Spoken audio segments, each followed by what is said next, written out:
and I'm here with Rachel Hawkes from Mindful Parenting this morning. Hello, Rachel. Good morning, Hannah, on a beautiful Monday morning. Yeah, I'm really looking forward to doing this interview or this chat. So just to remind you, we're going to be talking this morning about mindful approaches to deal with lockdown, because we just want to bring you some value this morning. And we want to share some of our experiences and some of our tools that can help you and your family during lockdown. So just a little introduction to Rachel, and then she can tell us a little bit more about herself as well. Rachel and I, we are friends, we're business buddies, we're colleagues. Rachel also runs a well-being centre where I actually practice and see private clients from as well. So that was kind of our first introduction to each other. And our friendship and our business relationship has blossomed from there. And Rachel has written a book about mindful parenting, and from that she actually created an amazing Facebook group which I thoroughly recommend that you follow to get tips on mindful parenting. So Rachel, tell us a little bit more about you, your book and your group. Lovely, thanks very much, and thanks very much for arranging this as well this morning, Hannah. We had a few technical issues because we were meant to be recording, but we have overcome, as we do with our tech issues. So yes, Hannah and I met via the Wellbeing Centre, and soon realised that we were very much kindred spirits, I think, Hannah, weren't we? Definitely. So we support each other, which I think you guys will really appreciate at the moment is, crucial for us all.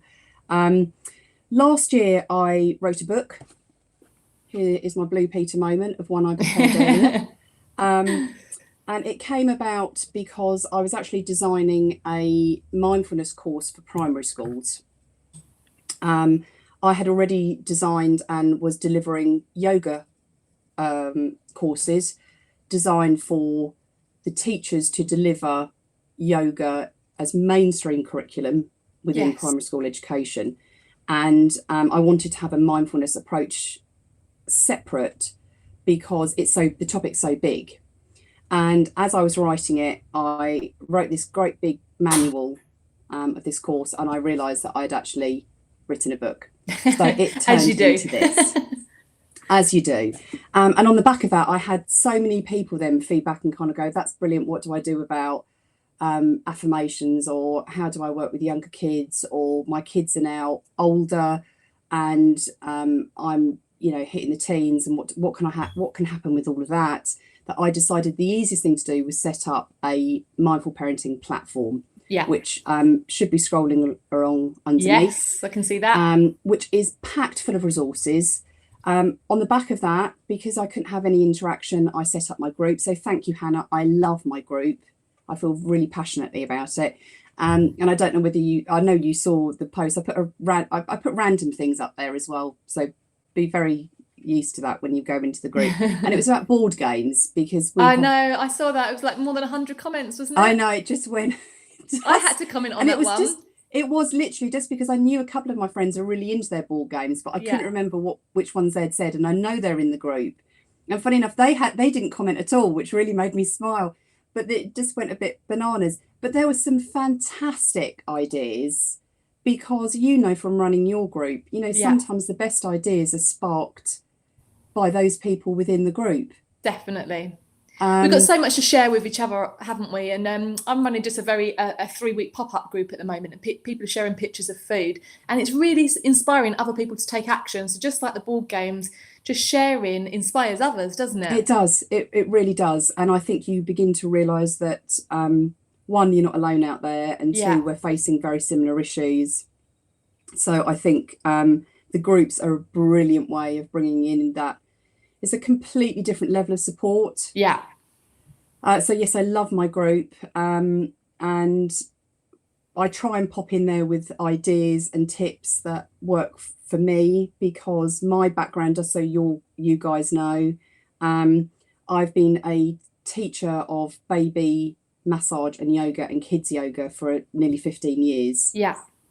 And what I started to do about 10 years ago is, at the end of all of my classes, I had some meditation, just 5 minutes sometimes, just 2 minutes sometimes.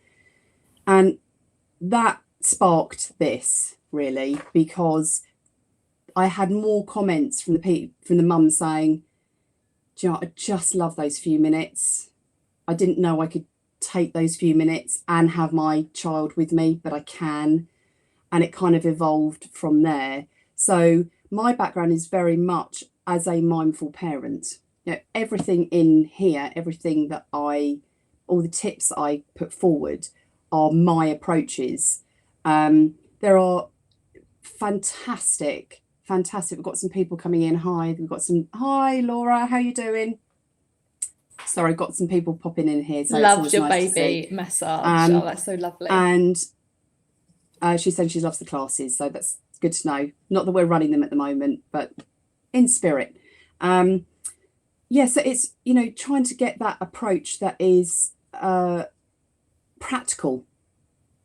I think, there are brilliant teachers out there who have done, 5-year courses in mindfulness, and they've, taken themselves off to retreats. And, yes, I have done my courses in mindfulness, but for me, it's actually just dealing with other mums and parents. Yeah. What's the practical everyday things? Practical everyday things that, if you think you can take 30 minutes every day and sit and meditate, brilliant. But the reality for most of us is we are taking snippets. Yes. We are grabbing those minutes where we can. And I don't think that's any different on lockdown. No, absolutely. Yeah, I think there's more pressure because our kids are with us more often. So there seems to be like less time for those mindful moments in a way. Also, just to say about your book, I love it that it's not a huge, great big book that's going to take forever to read, because as like busy mums, we want something that's quick. Absolutely. But also you can dip in and out, because there's so many like different little exercises that you can just flick through and get one little exercise and then come back to it like a week later if you want to, can't you? I wanted to read something that I wanted to read. I wanted to write something I wanted to read. Yeah. And I love, I've got some quite hefty textbooks as I love my neuroscience, but I wanted something that parents, the idea was really is that when I delivered courses, that there would be something that would mirror the exercises that the kids were doing. That was really the premise behind it. But I wanted something that people who had no idea what mindfulness was about could just dip in. And they might have a 3-year-old. So my dog has now decided he's cute. He always joins us, Hannah. He doesn't know what I do. And I'm just going to grab him because he's going to bark otherwise. So my dog's scratching at the door. He's not allowed to come in. Yes, well, as per usual, whenever I say, can somebody take the dog? Because I'm about to do a live, everybody leaves me. Which is always, there we go. He's happy now. He's on a lap. So Rachel, I would love to know what approaches you can share with us that we can, these mindful approaches for lockdown. I think I was having quite a big think about this when Hannah and I were having a chat about, where we could go on this. So I'm just going to turn that on silent. It should be on silent. And I think the key is I'm going to take the approach that most of your mums, women, whatever age they are, they don't need to necessarily have young kids. We're all trying to find our calm through this storm. Yeah. So what I thought I'd do is I'd share 3 different ways of approaching some mindfulness. One from a parent, one that you can share as a family, and one to deal with the kids. Brilliant. So the first one I want to talk about is it's called lots of different things in mindfulness. I call it the pause. Okay.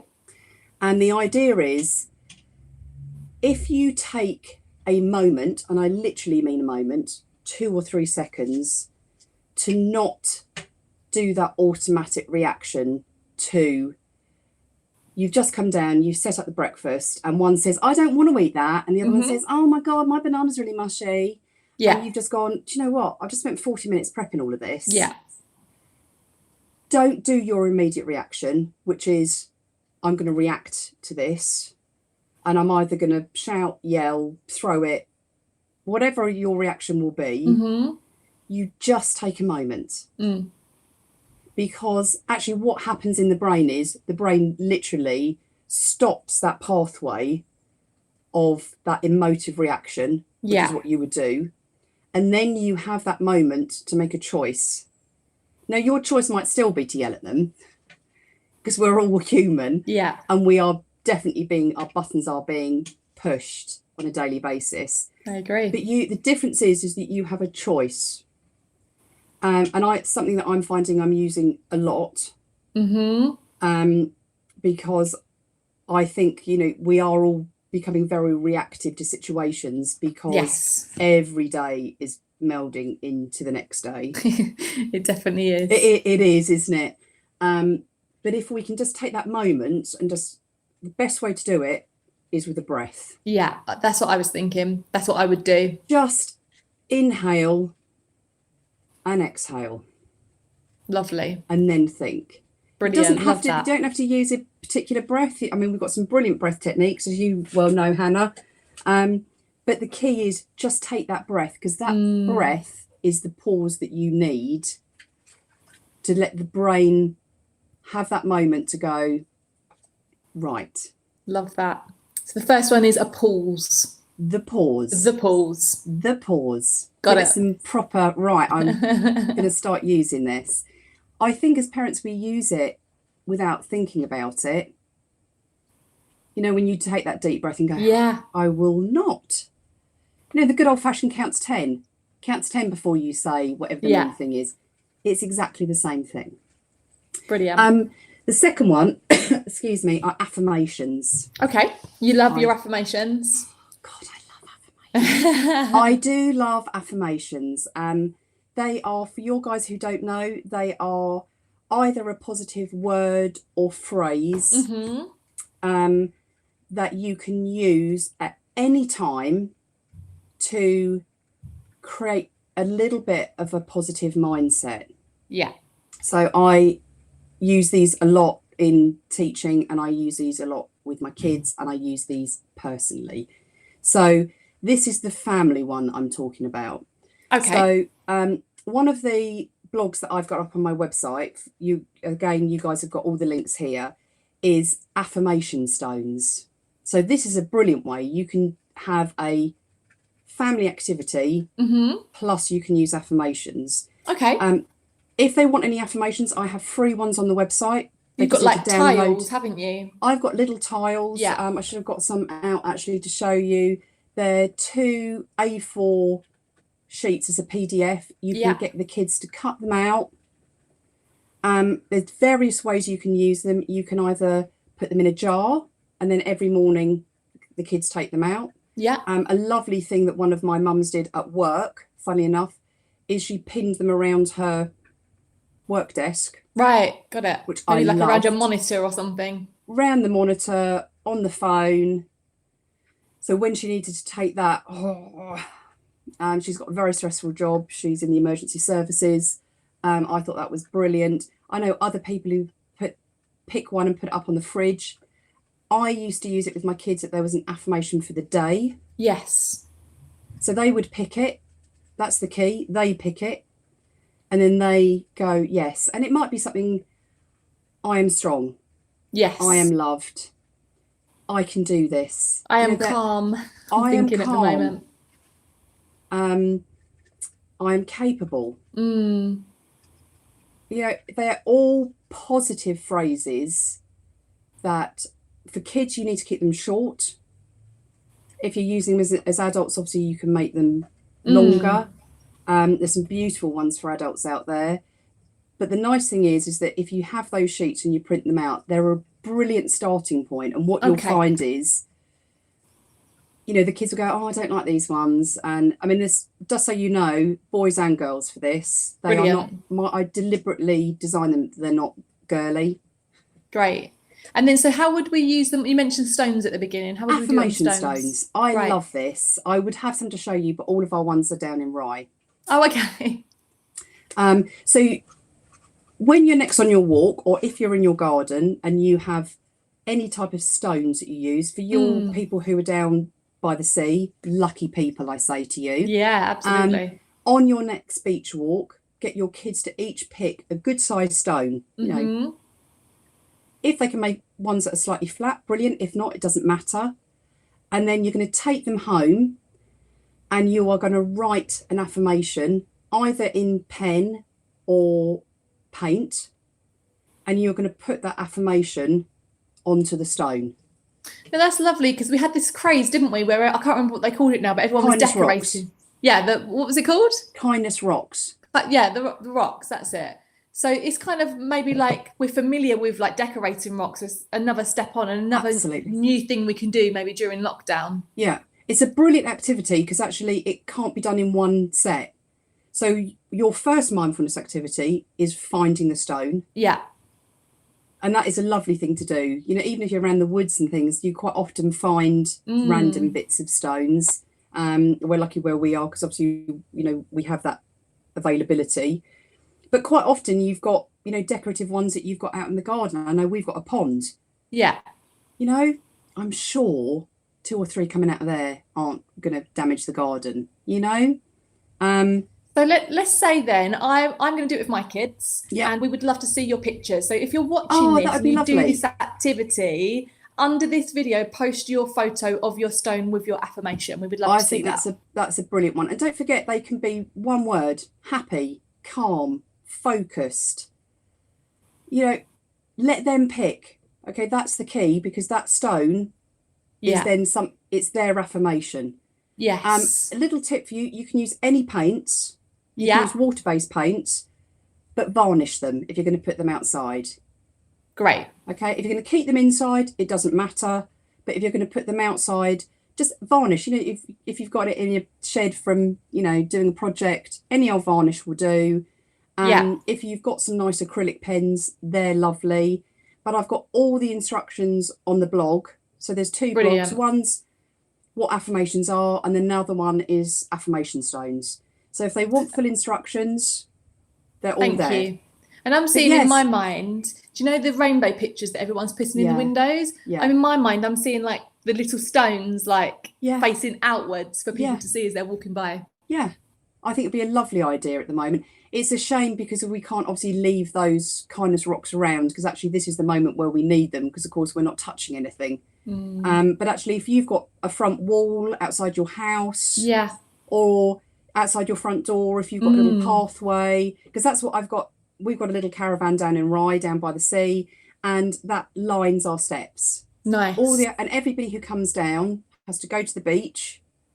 They get a stone, they come back, they decorate the stone, and they leave it by our door. Oh, that's so lovely. So you've got a memory of everyone who's been there. Yeah, there's a little memory of everybody. They're not all affirmations. Some of them are just, you know, for the younger kids, they just do pictures, and that's fine, you know.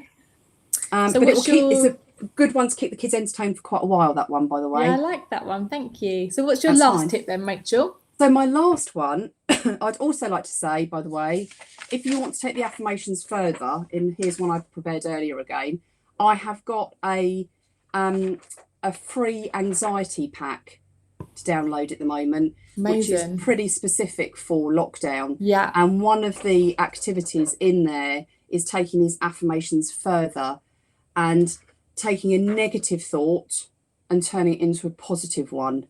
So if your kids are liking the affirmations, have a go at this, because actually I work through, I quite often print this out and just go through it, because, you know, those negative thoughts wear away and they spiral. That's the thing with anxiety. You know, they start as something little and then they escalate. So actually nipping them at that point of negativity and thinking of a positive spin, you know, I hate Monday mornings. You can now turn that round to Monday mornings I wake up and do yoga.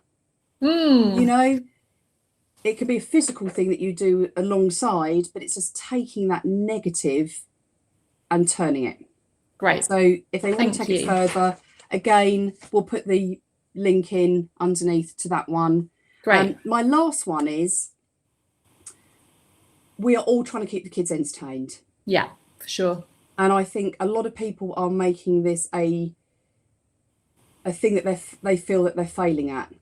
You know, my kids should be having all this exercise and they should be outside, and they're on gadgets too long, and I'm trying to fit the work in, and I can't work out the tech for for you guys that are homeschooling, you know, it's a bit of a minefield, because we're trying to spend more time working out the tech on how they send the stuff than the lessons. Yeah.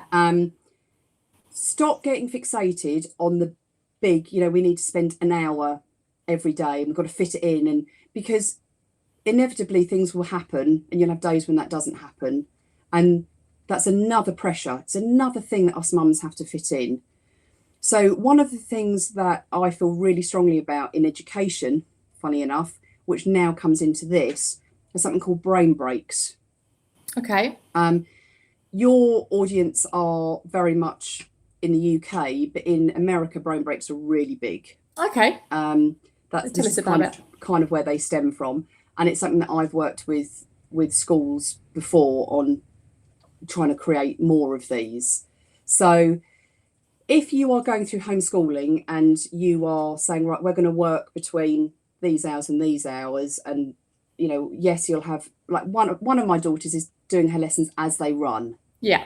Okay, she's older, she can do it, but for the younger kids, the thought of sitting down from 9 till 3, even if you say we're going to have break here and there, our kids should not be sitting down for that length of time learning totally anyway. Agree. So take snippets.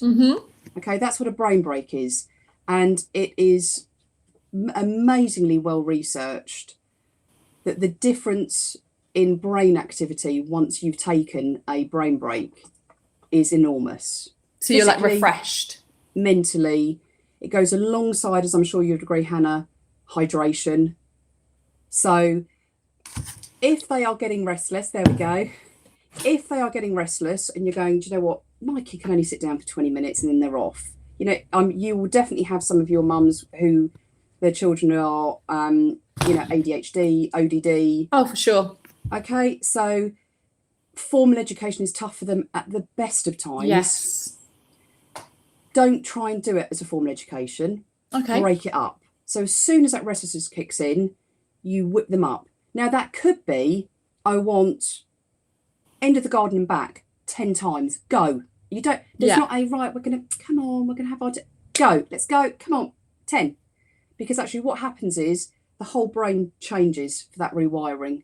And it comes out of that and it goes, right, okay, adrenaline is pumping, cortisol levels increase, but you're not doing it for so long that they can't then snap back out. So there's snippets. Okay, they might not even be 4 minutes. The other thing I'd get them to Google are that I use a lot with my kids when we were growing up. You can get some brilliant brain break activity cards free. Oh, great. You can just Google it. I've used loads of them. But the idea is you could just have them like stacked there on the table. They're just stacked, and I would do, we'd do random things. I would get 5 and go, right, 1, 2, 3. Make it snappy, make it fun. Maybe put, if your kids like music, put some really high energy music on, but just little bits, and I think for the kids, for a lot of the kids who have been used to doing after school clubs, the football, the rugby, the tennis, the swimming, gymnastics, having that outlay is really tough for you guys to emulate. Yeah, and I've been thinking of this, Rachel. I think you raise a really good point. So at school, they might do their times tables to music, or they go out for like lots of play breaks, don't they? Morning, afternoon, lunchtime. They're running about with their friends, and they've not really had that. They don't want to run around by themselves, or mine certainly don't want to run about with their siblings. They want to run away from them. Yeah. So I think that's a really good point to actually not just have a break and expect them to know what to do, but to give them something to do during that break. Yeah. And what I used to do is I would actually have a brain break box. Right. So you might have, in fact, I'm going to do a post this week in my group about obstacle courses. Okay. That's a brilliant one to set up. Get your kids to set it up. And because I teach, I have got random things like hula hoops. Oh, okay, cool. Bean bags. So you can find stuff around the garden. Find stuff around the garden. You don't have to go to Amazon and buy anything. No, maybe I'm thinking footballs. Lots of people have lots of footballs or tennis balls that they could maybe slalom in and out of. But get your kids to help you design it. And every day it can change. Brilliant. If the weather's good and you want them out, but you have to create it. It's another thing for you to do, and they don't want it because you've done it that way. Right, this week we're going to do obstacle courses. Yeah, who could make the best? You might do between 2 children. Yeah. Time it. Maybe right, not the best. Okay. Yeah. 10 o'clock you had it and you took 2 minutes. Who could make the most challenging? On our 11 o'clock break, can you make it a minute and a half. Yeah, so it's very playful, very fun. Very playful. And the thing is, you know, there's a big thing about, you know, competition, but you know what? Kids love a bit of competition and they're really missing that at the moment. That's great. So, and it's one, again, if the parents are at home and they want to get involved in it, that's also great. So obstacle courses are brilliant. I also play another brilliant game, which is musical yoga mat. So I don't know whether if any of your guys have got yoga cards. I can actually show you these. So I'm just going to quickly grab them to show you. I've got several, but I will just show you these. So I'm lifting the dog up at the same time. These are yoga pretzels, which I've used in my classes for years. Okay. The cards look like this. Oh, they're great. They're fab. Full instructions on the back. You can actually download loads of these as well, by the way. There's loads of printables of these. And put them on, you know, even if you don't have yoga mats, put them outside in the garden. Right, I want you to go and do 5 of those poses quickly. Great. You know, or actually you now want to bring it down a bit. Right, you know, who can hold that pose? You know, you can start making it a bit more creative. Yeah, I love all this activity, this movement, bringing oxygen into the body. And then the body's oxygenated, the brain has got a massive flood of blood flow and oxygen. And then when you then want to go back, they know that they're going to have these breaks. They're great tips. Just Brilliant snippets. tips. Great ideas. And I haven't heard a lot of those. Didn't know about the yoga cards. I didn't know about the brain breaks. Brain breaks, is that right? Brain breaks. That's great. So where can people connect with you then, Rachel? So the website is underneath. So it's I can see that. -mindfulparenting.com. The Facebook group is facebook.com/groups/mindful tips. Got it. I will put that underneath, and I'm sure that'd be amazing on your one as well. Be lovely to see some of your guys over there. Yeah, you know, I'd love to see you over. It's a really, really engaged group. And if you have watched this video, we'd love to know who's watched it. When we made this video, have you enjoyed it? What tips did you like? So just give us a hi in the comments, or if you're watching on replay, give us a #replay. That'd be really good to see who's watching us and who's enjoying it. But Rachel, thank you so much for your time today. Oh, and thanks for asking me, Hannah. It's always lovely to have a chat with you. And I hope your guys find this of value, because, you know, be safe, everybody. But number one, be kind to yourselves at the minute. It's a really, you know, in some ways things are getting easier, but in other ways they're getting harder. It's the melting pot of emotions, isn't it? It really is. And I've really noticed, I don't know whether you've seen it in your group, but I've really noticed people have really started to drop the last few days. Where I think, you know, as you said, those emotions are doing a bit of that. It's not easy. Yeah, stay safe, as Rachel said, and see you all soon. Lovely. See you soon, guys. Bye. Bye.